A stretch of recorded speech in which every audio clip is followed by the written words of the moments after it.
Welcome to another episode of the Einstein Retirement Daily, where we curate financial news, information, all sorts of fun stuff that we think will help you here at Einstein Retirement Workshops have a successful and enjoyable retirement.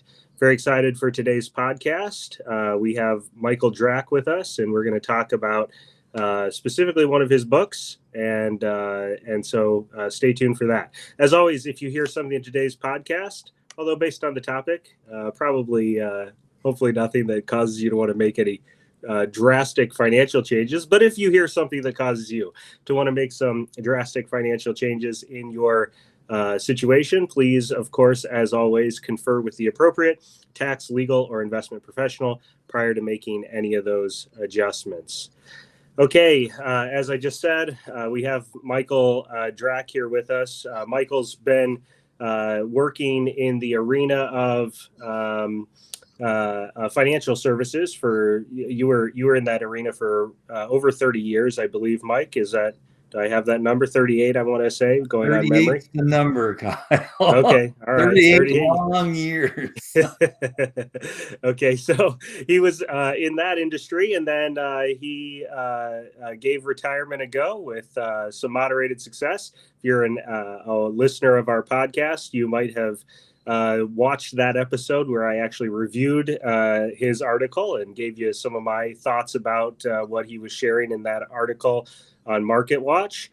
And then Mike and I connected, and he's actually written a couple of books. I've read one of them so far, and it's really quite good, and I want to talk to him about that today.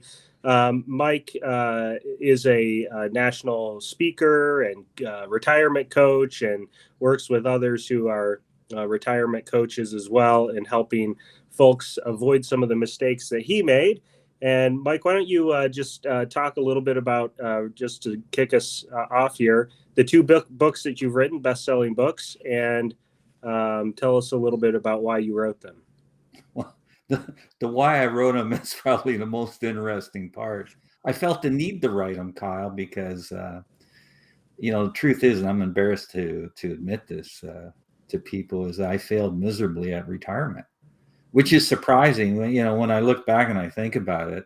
Like you said, I spent 38 years in the financial services industry. And over the course of that time, I helped thousands of people save up for retirement.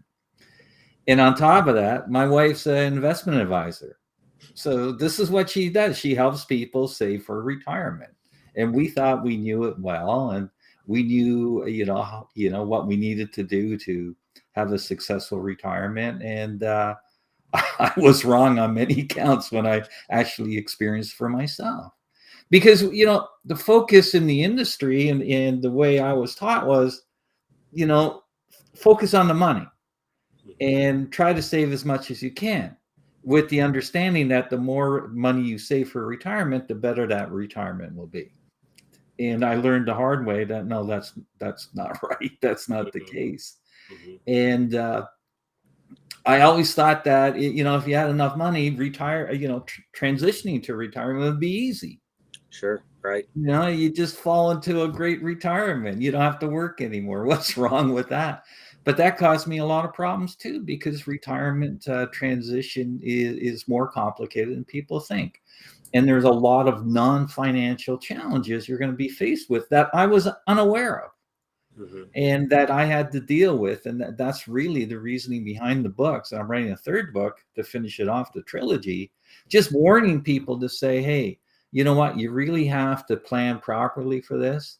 It takes a fair amount of time, and you really have to dig deep to create a lifestyle that's going to work for you for the next 30 plus years of your life. Right. So it's so important. And I learned so much. And I learned that, probably one of the biggest things was you need something tangible to retire to. You just can't fall into retirement. And you need that source of purpose that, you used to get from working. Right? That gave you a good reason to get out of bed in the morning, and you need another good reason in retirement to get out of bed in the morning, or you're going to spend all day there in your pajamas like a lot of people did during the pandemic. So yeah, I learned a lot the hard way, and the books are my way of warning people and educating them about, hey, these are the things you need to really focus on to have a great retirement. Mm-hmm. Yeah, the one that that you encouraged me to really look at in depth was the Retirement Heaven or Hell. Right. And so nice provocative title. So And and I want to just kind of go through. I jotted some notes down as I was reading it, and just some things that stood out to me.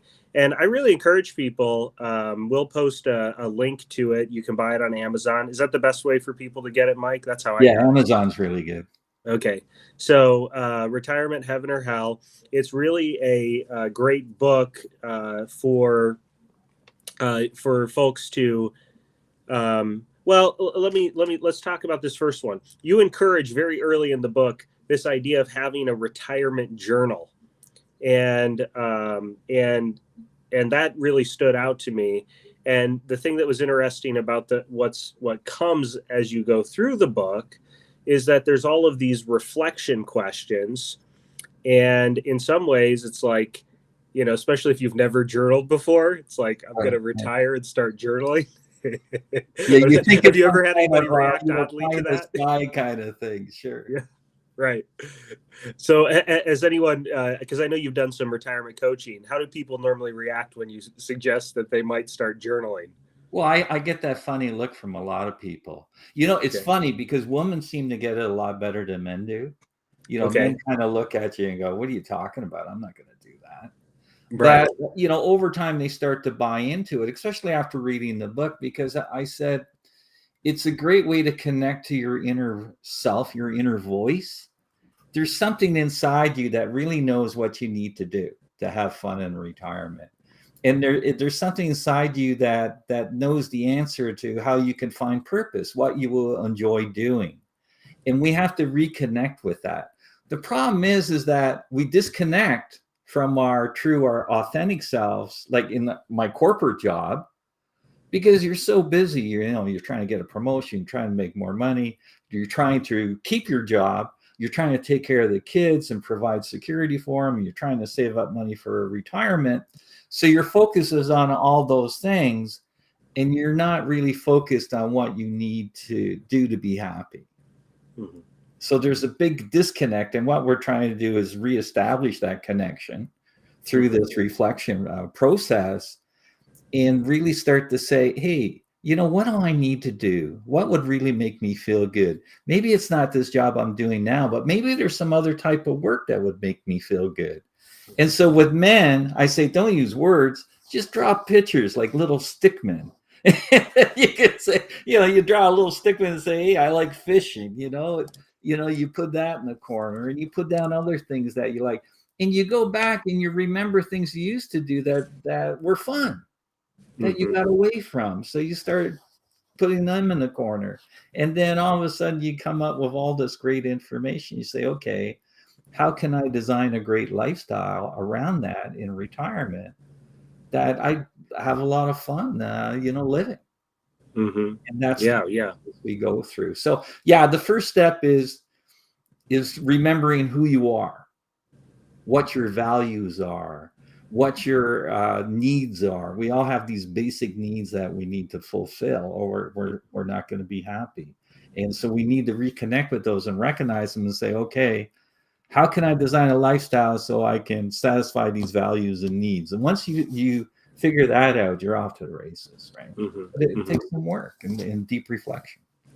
Yeah. So one thing that stood out to me, and I don't know if you've ever thought about this or had someone say it to you, but when I was reading about this idea of a retirement journal, I was thinking, gosh, I have so many clients who have children and grandchildren that they want to invest in.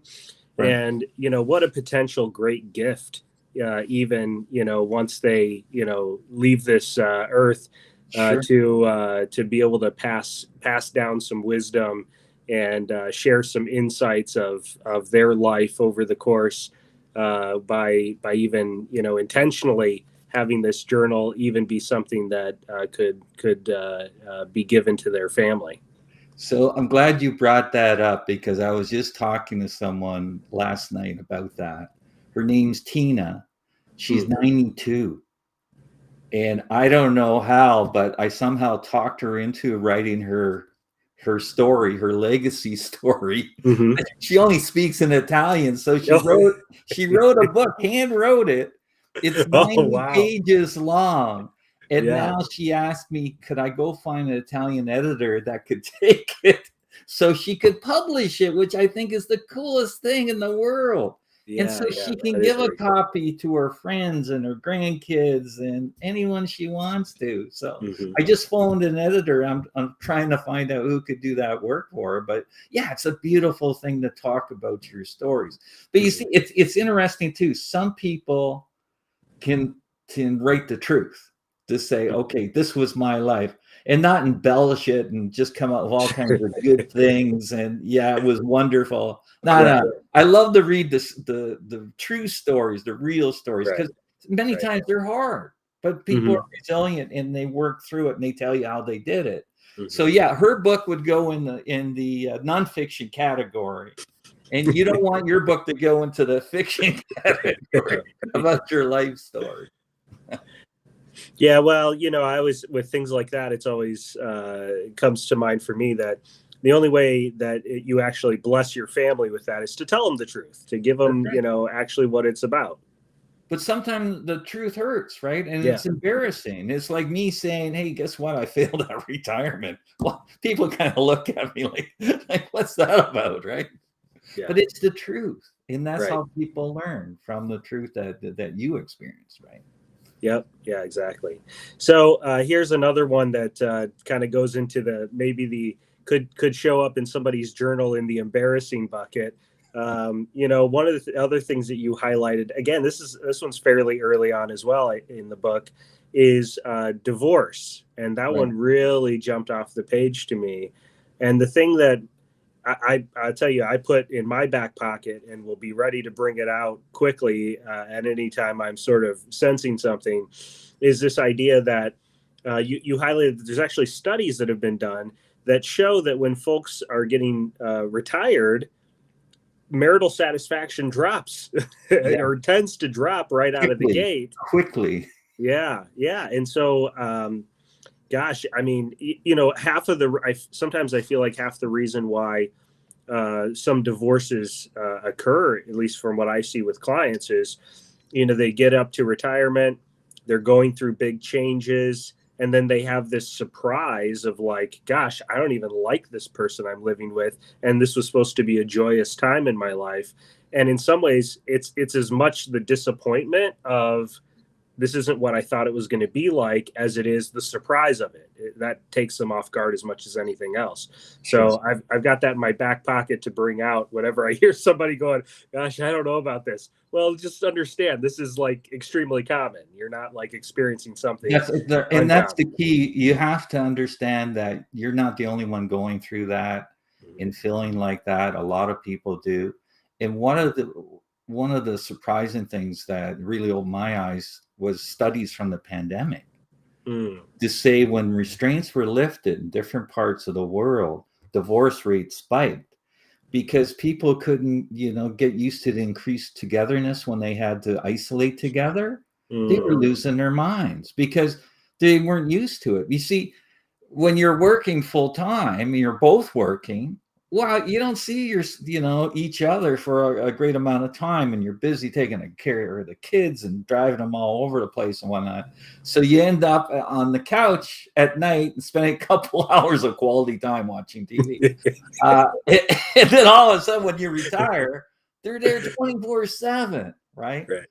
And the problem is that we don't communicate well enough. We're poor at it, and like, me, a guy, I might have my plans for retirement. Oh yeah, I'm going to golf. I'm going to fish. I'm going to do this. I'm going to do that. And I forget about what she wants to do. You see, and this is wrong, because really when you plan for retirement, you have to plan together. And it's okay to want to do things separately. So, she can do this, I can do that, but there's some combination in the middle that we do together. Mm-hmm. And you have to respect that from people.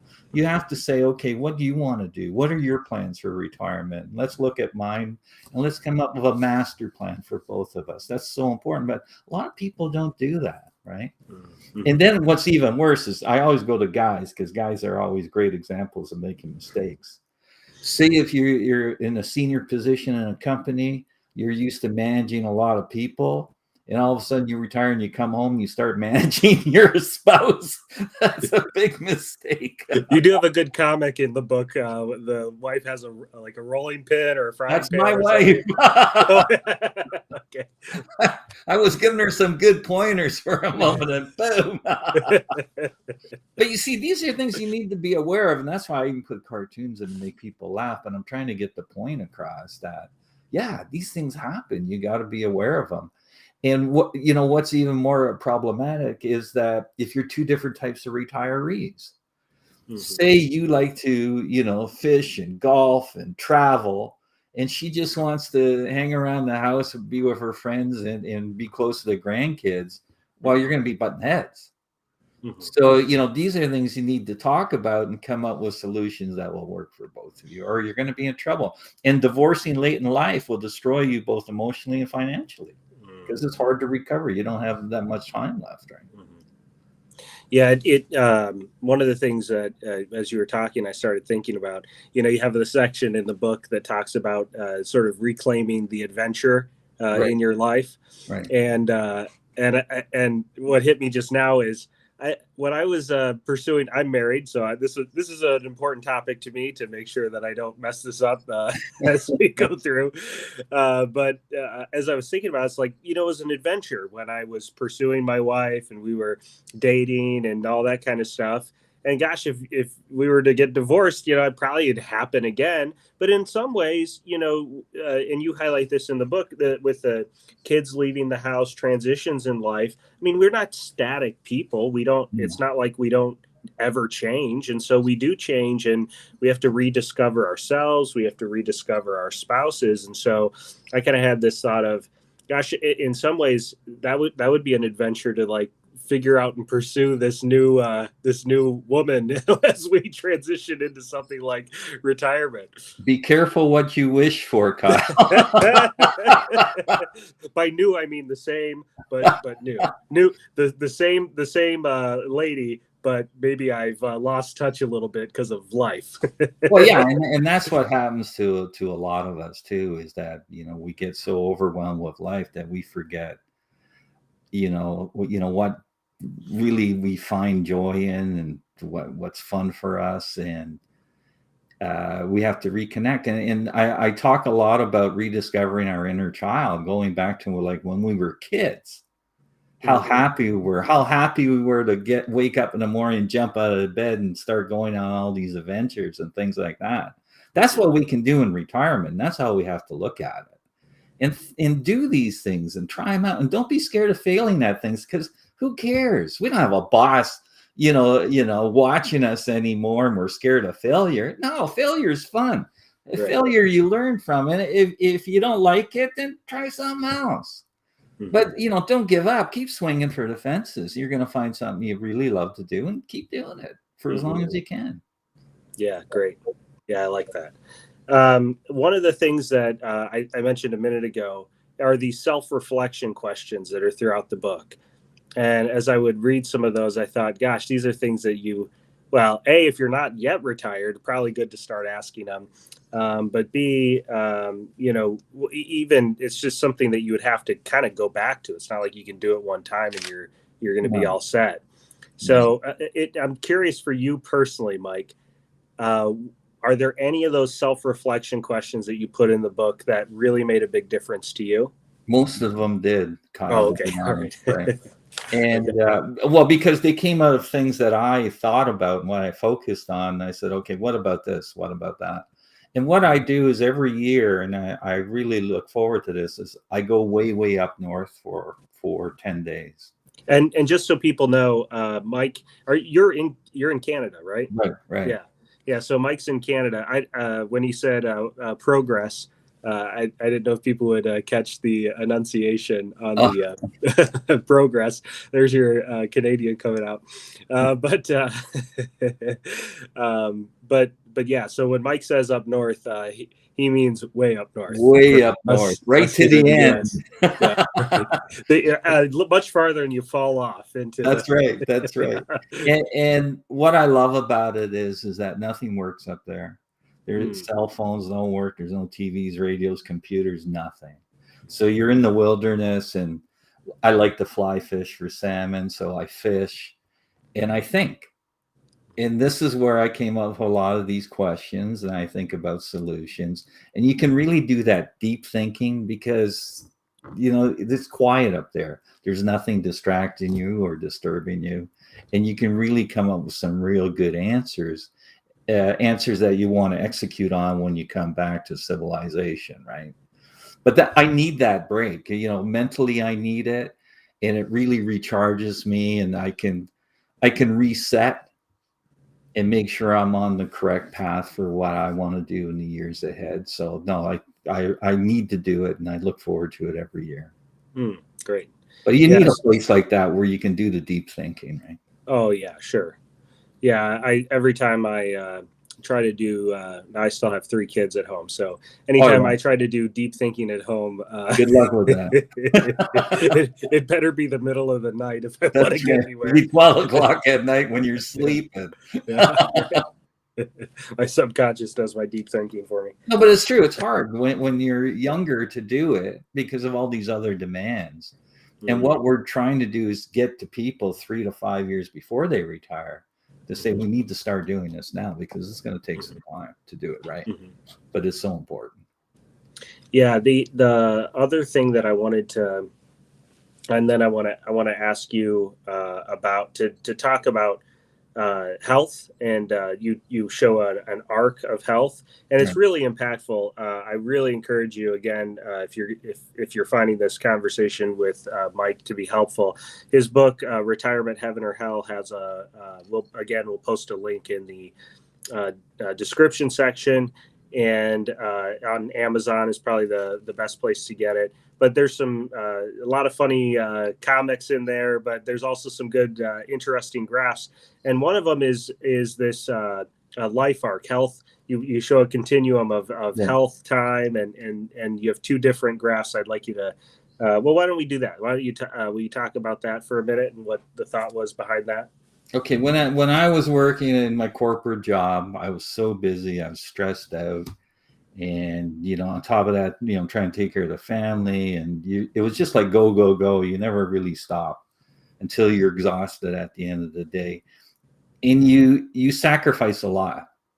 So I used to work out early in the morning, and I got too tired to do that. And because you're running around all the time doing all these extra things, you eat poorly too. So it's fast foods most of the time. And it has a drastic negative effect on your health. So you get into this downward kind of pattern spiral where every year you feel a little bit worse. You're a little bit slower. Your energy levels are going down. And that's when the health problems start to creep in, maybe high blood pressure. Maybe you're putting on extra weight like a lot of us do. We gain weight every year going forward. And, some unlucky people might even, suffer from a stroke or a heart attack. These are surprises that can impact you because you're not taking care of yourself. And I knew I was headed for trouble. And then I read this book, and it was a real eye-opener for me. It was called Younger Next Year by Chris Crowley. And I read it, and I was so excited because it said life doesn't have to be like that. So instead of getting, less healthy and slower and all this stuff, instead you can improve every year and get younger every year, get healthier every year, get more energetic every year. And you can carry that on for a number of years and then maintain that high level of health for a long time. And then when a decline did happen, it would happen at the very end, maybe in my 90s. So I would have all these extra years of healthy living that would allow me to do all these fun things that I wanted to do with my time. And that really kind of excited me because then I realized it's in my control. I control this. It's based on the lifestyle choices that I want to make for myself. So I want to make the right ones, get rid of bad habits that some of them I had, like eating a lot of potato chips and chicken wings and stuff like that. And what really made me excited was when I read that a lot of these bad things, this poor health that we were suffering from, is reversible through positive lifestyle change. So I might have high blood pressure, but I can correct it, right? And then that excited me, and that put me on the path towards good health. So no, I was so happy to see that book and read it, and that's the message I wanted to pass on to others. And that's why I made the crazy decision to sign up for Ironman Cozumel next November in a year's time, just to show, hey, it works, provided it works for me. It's going to be a real test. We'll see at the finish line and find out how. Well, if you don't see my third book published by then, I didn't. Okay, it's a good benchmark. I like that. Okay, cool. So I want to ask you about one last thing, and then is there any before that, any like big takeaways that you really that you want people to know, and then I want to ask you about. Well, let's do it in this order. I'll ask you this, and then I'll prime you to think of the big takeaway that Okay. people should have.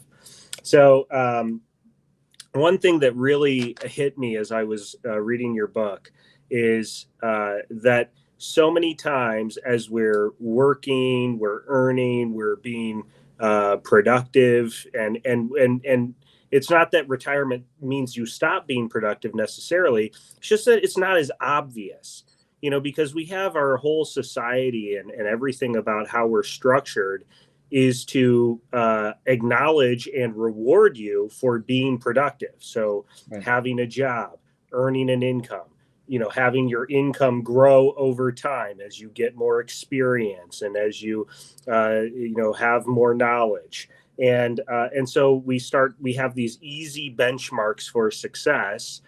And so I'm curious if you have experienced with others or for yourself, other ways that people who have that kind of achievement mindset of, I want to feel that I can see or experience achievement, because a lot of it has to do with like, what's my income?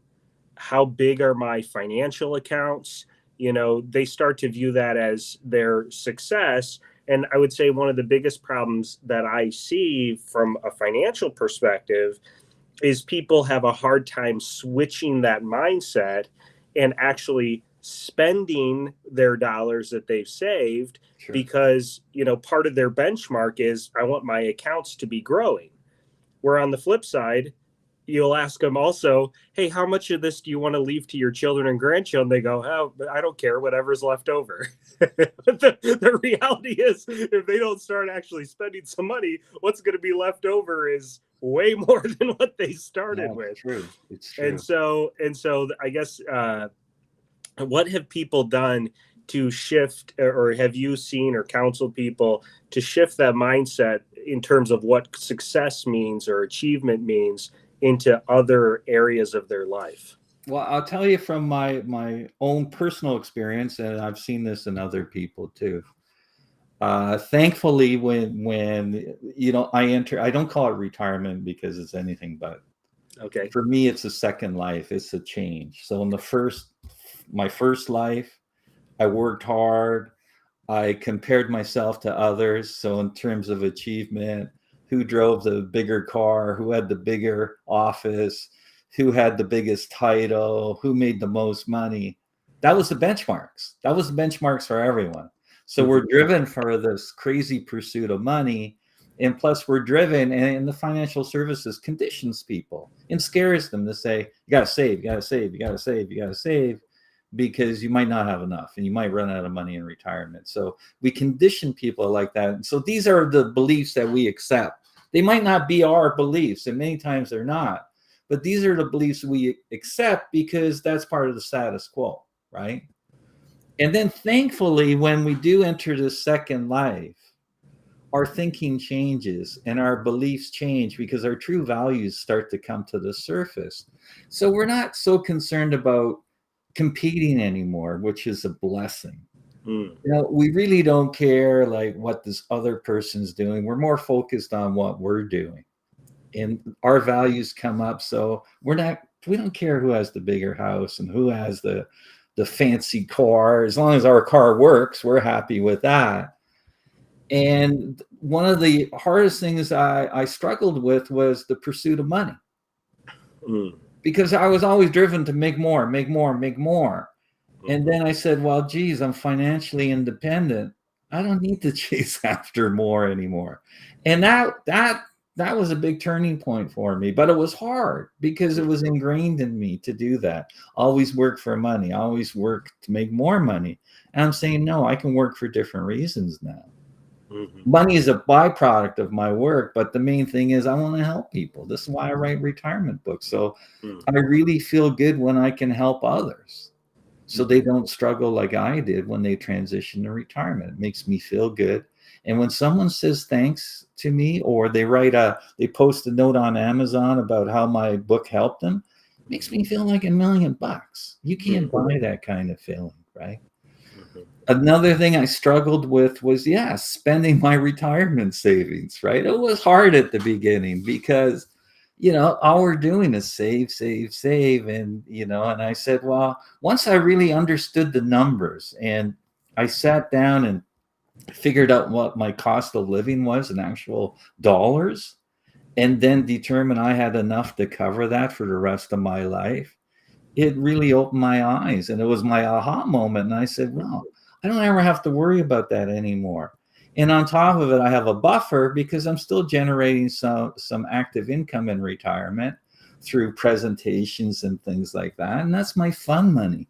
So now you're starting to see me spend more money, and I'm spending it at the right time too, because these are my active years where I can go out and do a lot of different things. And that's what I intend to do, because I don't know how long I'm going to be healthy enough to spend the money. But once you lose your health, it doesn't matter how much money you have. It's not going to do you much good, right? So it's a change in thinking. It's a change in beliefs. It's a better way of looking at life. And all that pressure from the ego trying to, compete with everything is gone. And it's such a blessing. Right? Okay. Yeah. I like that. Okay.